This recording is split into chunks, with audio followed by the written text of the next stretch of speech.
much have you done in your career since 2009? Well, at the Pentagon, there are two people who have been staring at the same bit of Iranian desert ever since then. For more than 15 years, this officer and his teammate lived and breathed this single target, Fordow, a critical element of Iran's covert nuclear weapons program. 15 years spent looking at one relatively small hillside. They literally dreamed about this target at night when they slept. They weren't able to discuss this with their family, their wives, their kids, their friends. I mean, even if they wanted to, the story would kind of suck.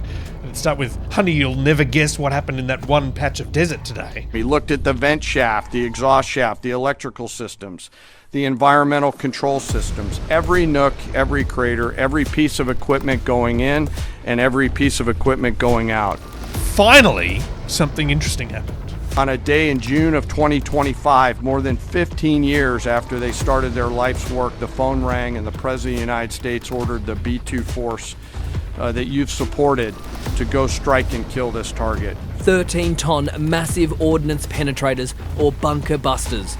The heavily fortified Fordow facility is hit first at 2:10 a.m. local time. 13 tons is about the weight of a bus, and almost all of that mass is in the metal casing, which allows it to rip through up to 60 metres of dirt, sand and rock.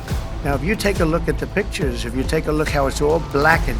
The president was very excited about what happened in that little desert patch. The whole area for 75 yards around the hole where it hit is black with fire. Donald Trump's convinced that the bombing of this enrichment facility on the 22nd of June was a total success. Iran's key nuclear enrichment facilities have been completely and totally obliterated. Have they, though? Does blackened sand mean the facility underground was destroyed? If you want to make an assessment of what happened at Fordow, you better get a big shovel and go really deep.